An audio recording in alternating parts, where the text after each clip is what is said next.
ओम शांति। कभी कभी जीवन में ऐसे लोग आते हैं जो बार बार हमारा अपमान करते हैं, शब्दों से, व्यवहार से या नज़रअंदाज करके। हम सोचते हैं मैंने इसका क्या बिगाड़ा है। फिर भी हर बार वही व्यक्ति हमें नीचा दिखाता है और हमारा दिल भी दुखाता है। आज हम इस गहरे विषय पर चिंतन करेंगे कि अगर कोई बार बार हमारा अपमान करे तो क्या करना चाहिए, और साथ में समझेंगे ब्रह्मा कुमारी की शिक्षाएं कि इस स्थिति में हमें कैसे शांत, सशक्त और आत्मसम्मानित बने रहना है। कोई हमें अपमानित नहीं करता, हम खुद अपने विचारों से अपमानित होते हैं। ये सीख है जो ब्रह्मा कुमारी में हमें सिखाई जाती है। अपमान शब्द केवल एक बाहरी प्रतिक्रिया नहीं, बल्कि एक अंदरूनी अनुभव है। अगर कोई हमें कुछ बुरा कहे और हम उस बात को अपने मन में पकड़ लें, तो वही विचार हमारे अंदर पीड़ा बन जाता है। उदाहरण के लिए, किसी ने कहा तुम में तो कोई बात ही नहीं है। अगर हम मुस्कुराकर सोचें शायद उसे मेरी बात समझ में नहीं आई, तो बात वहीं समाप्त हो जाती है। पर अगर हम सोचें उसने मुझे छोटा समझ लिया, मैं बेकार हूँ, तो वहीं से अपमान की शुरुआत होती है। यह फर्क है कि बाहर कही गई बात और अंदर उठे विचार, दोनों में कोई समानता नहीं है। अपमान के पीछे भी कई कारण होते हैं। ब्रह्मा कुमारी के अनुसार जो व्यक्ति किसी का अपमान करता है वह स्वयं अंदर से असुरक्षित होता है। वह अपने भीतर के दर्द को दूसरों पर फेंकता है, क्योंकि उसे सुख नहीं, सम्मान नहीं और आत्मसंतोष भी नहीं मिला होता है। राजयोग का दृष्टिकोण है कि जो आत्मा अपने स्वरूप को नहीं जानती वही दूसरों को नीचा दिखाती है। उदाहरण के लिए, एक ऑफिस में दो लोग काम करते हैं। पहला व्यक्ति मेहनती, ईमानदार और शांत है, और दूसरा व्यक्ति उससे ईर्ष्या करता है और अक्सर उसके काम में गलती निकालता है। क्यों? क्योंकि भीतर से वह सोचता है लोग इसे अधिक पसंद करते हैं, मैं पीछे रह जाऊंगा। इसलिए वह दूसरों को गिराने की कोशिश करता है ताकि स्वयं को ऊंचा महसूस कर सके। इसका मतलब कि अपमान करने वाला वास्तव में एक दुखी आत्मा है, और यह एक ऐसी बात है, एक ऐसा विचार है जिसे हम नहीं समझते हैं। ब्रह्मा कुमारी में कहा जाता है कि जहाँ अहंकार है वहाँ अपमान अवश्य लगेगा। जहाँ आत्मसम्मान है वहाँ कोई अपमान कर ही नहीं सकता। आत्मसम्मान का अर्थ है मैं एक शुद्ध, शांत, प्रेममयी आत्मा हूँ।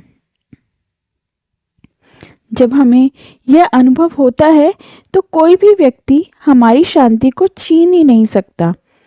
उदाहरण के लिए, एक बार किसी साधु से किसी ने पूछा, अगर कोई तुम्हें गाली दे तो तुम क्या करोगे? साधु ने मुस्कुराकर कहा, अगर मैं उसे स्वीकार ही नहीं करूं तो वह गाली कैसे पहुंचेगी? यही ब्रह्मा कुमारी का सिद्धांत है।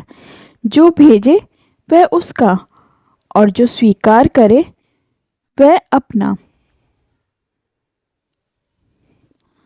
यहाँ पर कर्म का सिद्धांत भी बहुत हद तक काम करता है। जैसे हर अपमान या कठिन परिस्थिति का संबंध हमारे कर्मों के लेखे जोखे से है।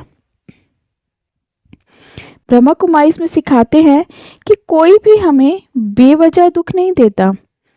ये पुराने कर्मों की प्रतिध्वनि है। अगर कोई हमारा अपमान करता है तो संभव है कि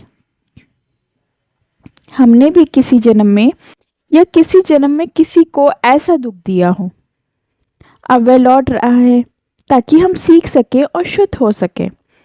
इसलिए प्रतिक्रिया नहीं, बल्कि प्रतिक्रिया रहित रहना ही कर्म को समाप्त करता है। उदाहरण के लिए, अगर कोई व्यक्ति हमें गुस्से में बुरा कहे और हम शांति से मुस्कुराएं तो वह कर्म वहीं खत्म हो जाता है। पर अगर हम पलटकर जवाब दें तो वह कर्म नया चक्र शुरू कर देता है। राजयोग हमें सिखाता है कि दूसरे की गलती भी मेरे लिए सीख है। अब बात करते हैं व्यवहारिक उपायों की। सबसे पहला उपाय है मौन का अभ्यास करें। हर अपमान के बाद तुरंत प्रतिक्रिया ना दें। गहरी सांस लें और अपने अंदर कहें, मैं शांत आत्मा हूं, यह आत्मा दुखी है। दूसरा अभ्यास है रोल को अलग करें।